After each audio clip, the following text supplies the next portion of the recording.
ये clinical pharmacy का first lecture. So it's the first lecture of clinical pharmacy on my channel. तो let's start. आज हम देखेंगे what is clinical pharmacy, pharmaceutical care plan के बारे में डिस्कस करेंगे, functions,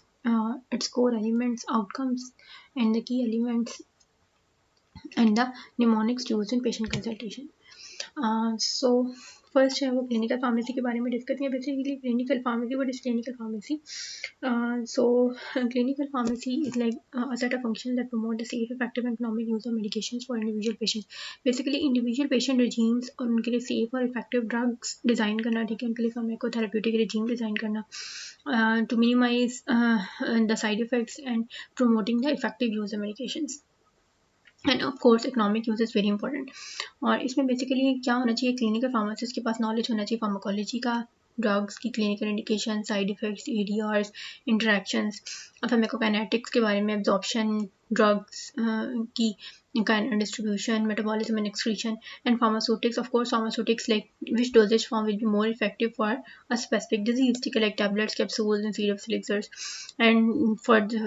which one is effective for the specific age groups, and therapeutics to the patient care. ठीक है, patient care जो है वो that is very important. ठीक है, तो इस तरह की सब चीज़ें जो है क्लिनिकल फार्मेसी में डिस्कस की जाती हैं। ठीक है, बेसिकली एक पेशेंट को जो है pharmacotherapeutic regimen according to his requirements, according to his needs, और जो कि उसकी पेशेंट क्वालिटी, पेशेंट की जो क्वालिटी ऑफ लाइफ है उसको इन्हांस करें, उसकी डिजीज स्टेट को कम करें और मिनिमाइज करें। ठीक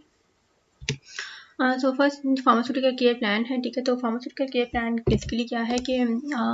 the provision of drug therapy for the purpose of achieving definite outcomes that improve the patient quality of life. ठीक है, एक ऐसी जो है वो थेरेपी, ड्रग थेरेपी को डिज़ाइन करना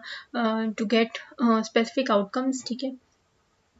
और to for improving the patients quality of life. So इसमें कुछ की पॉइंट्स उनको डिस्कस कर लेते हैं। बेसिकली क्या, it is the systematic approach है, सिस्टमिक अप्रोच है टू ऑप्टिमाइज थेरेप्यूटिक आउटकम्स। मतलब जो थेरेप्यूटिक आउटकम्स हैं, जो आपकी लाइक जो डिजीज़ को मिनिमाइज आप कर रहे हैं with the help of medications, तो उसको बेस्ट थेरेपी देना। ठीक है, किसी भी पेशेंट को बेस्ट थेरेपी डिज़ाइन करके देना टू गेट बेस्ट रिजल्ट। ठीक है, उसकी बात यह है कि क्वालिटी ऑफ लाइफ को इन्हांस करना, और एक फार्मासिस्ट की पर्सनल रिस्पॉन्सिबिलिटी है, एक फार्मासिस्ट है वो पर्सनली एक्सेप्ट करे responsibility for the patient outcomes. ठीक है, so basically pharmaceutical care plan जो है वो एक कोलैबोरेटिव प्रोसेस है, जिसके अंदर एक फार्मासिस्ट जो है एक पेशेंट के सारे हेल्थ केयर प्रोफेशनल के साथ कोलैबोरेट करता है, उनके साथ डिस्कशन करता है इन designing, implementing and maintaining a therapeutic plan which will suit to the patient. ठीक है, to get specific outcomes. उसके बाद फंक्शन आ जाते हैं। So first function is to identify the potential and actual health care. Potential problem क्या है and what is the actual drug related problem, then to resolve that problem, and in the last to prevent the drug related problems or to minimize the signs and symptoms which are affecting the patient. Then there are core elements. First, to collect and organize the patient data, patient related information. ठीक है, and to determine the presence of medication therapies, what are the problems in the prescription, in the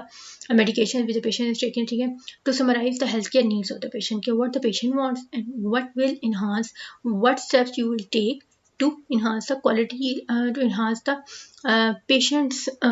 comfort level. ठीक है,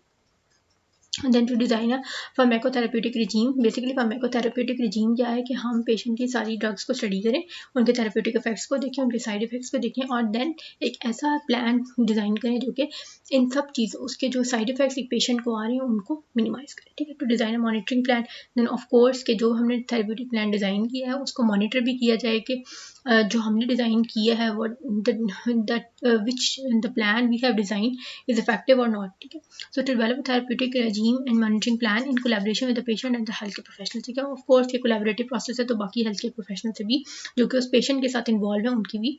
जो है वो उनकी भी advice लेनी है। ठीक है, so monitor the effects of the pharmacotherapeutic regime, of course, and redesign the pharmacotherapeutic regime and monitoring plan in case if the patient is not getting any comfort from this from the therapeutic therapeutic regime, so you have to redesign that. Then आ जाते हैं हमारे पास key elements. So key elements first है assessment, then is care plan and evaluation. Assessment again वही to establish a full medication history and highlight the actual and potential problems. ठीक है, potential और एक्चुअल प्रॉब्लम्स को highlight करना। Then there is a clear plan to optimise the drug care and responsibilities of both pharmacist and patient in attaining the stated goals. ठीक है, हमने क्या करना है कि पेशेंट जो है, पेशेंट की भी रिस्पॉन्सिबिलिटी है, फार्मासिस्ट की भी रिस्पॉन्सिबिलिटी है to get the best outcomes, ठीक है। अगर पेशेंट ड्रग लेगा, टाइम पे लेगा, ड्रग इंटरेक्शंस मतलब जिस टाइम पे एक स्केड्यूल की गई ड्रग उसी टाइम पे लेगा जो है, और अपनी डोज जो है, जो एक डेली डोज है वो कंप्लीट करेगा, ठीक है, कोई डोज मिस नहीं करेगा, तो ये उससे भी हमें बेस्ट आउटकम्स मिलेंगे। Then last is the evaluation, this reviews progress against the stated patient outcomes के, what are the outcomes of that plan, ठीक है, तो उनको इवेलुएट भी करेंगे हम। Then lastly there is mnemonics used in pharmaceutical care plan. So इसमें हमारे पास निमोनिक्स है कि हु इज़ इट फॉर, ठीक है। फर्स्ट निमोनिक्स जो है WWHAM, so who is it for किसके लिए है, ठीक है, मतलब पेशेंट का नेम, उसका बायोडाटा, उसका डेमोग्राफी डाटा, सब कुछ, उसकी एज, उसका पेशेंट ग्रुप, ये व्हाट आर द सिम्टम्स, ठीक है, sign and symptoms, how long it has been going, कितने ड्यूरेशन से वो स्पेसिफिक डिजीज किस पेशेंट को है, एन एक्शन टेकन के एनी रेमेडी और any medication taken to for the relief of symptoms, ठीक है, medications taken, prescription which medications the patient is taking, and the next is as method. So इसमें जो है वो एज, एज METTHOD, ठीक है, ये भी एक निमोनिक है। एज, पेशेंट का age group, kid, either he is a kid, infant, child है, इन्फेंट है, एल्डर है, यंग है, ठीक है, तो ठीक है। सेल्फ और फॉर समबडी एल्स, ठीक है, तो अपने लिए लेना, सेल्फ के लिए ले रहा है या किसी और के लिए, मेडिकेशंस बीइंग टेकन, ठीक है, exactly what do you mean, sign and symptoms, time and duration of the system, either the disease is worsening in the morning and evening और इवनिंग, ठीक है, तो इस तरह के टाइम में, लाइक एस्थमेटिक पेशेंट है तो मॉर्निंग में रेस्पिरेटरी डिस्ट्रेस ज़्यादा है, रेस्पिरेटरी शॉर्टनेस ऑफ ब्रेथ होती है, या शाम में शॉर्टनेस ऑफ ब्रेथ होती है, तो इस तरह के साइन एंड सिम्टम्स उनके टाइम के अकॉर्डिंगली, कितने इंटरवल से हो रहा है, टेकिंग एनी एक्शन, ठीक है, मेडिसिन और seen by any doctor, and history of the disease, obviously history disease की लेना, या उसके साथ कोई और को मॉर्बिडिटी उसके बारे में discussion, other sign and symptoms, ठीक है, पास्ट हिस्ट्री लेना कि if he has gone any surgery, ठीक है, एनी मेजर सर्जरी, ठीक है, डूइंग एनीथिंग टू एलिवेट और वर्सन द सिम्टम, ठीक है, कोई ऐसी रेमेडी ले जो कि डिजीज़ को एलिवेट करी गई, या डाइट में कोई इशू है, ठीक है, तो इस तरह की चीज़ें जो है वो डूइंग एनीथिंग टू एलिवेट और worsen the symptom. So the next is encore, so E stand for कि evaluate the sign and symptom, ठीक है, साइन एंड सिम्टम को इवैल्यूएट करना, ऑनसेट को कब स्टार्ट होती है, रिकरेंस कितनी बार है, रिपीटेड है, ठीक है, या जस्ट ओनली वंस होती है, ठीक है, and duration,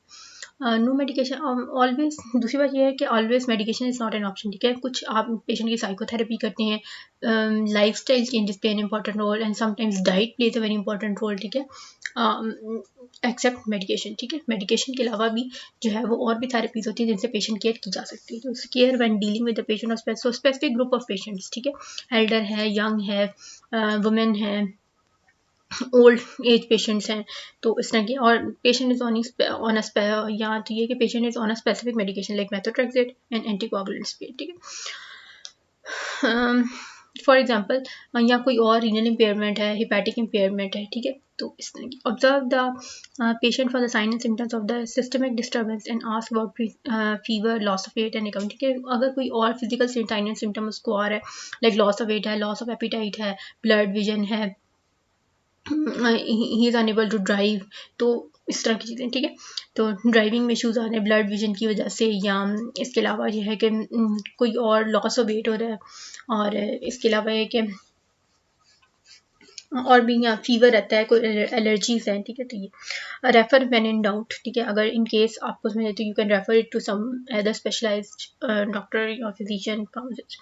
so explain any course of action recommended, so any action recommended ये होगा कि if a pharmacist is like withdrawing a drug or replacing a drug, तो उसको एक्सप्लेन करके why that specific drug is withdrawn from the patient's prescription, or any drug which is added into the patient's prescription, ठीक है, so lastly there is the outcomes, so patient किसके लिए responsible to enhancing the quality of life, cure of the disease, ठीक है, patient की disease को cure करना, elimination या reduction of the patient sign and symptoms, ठीक है,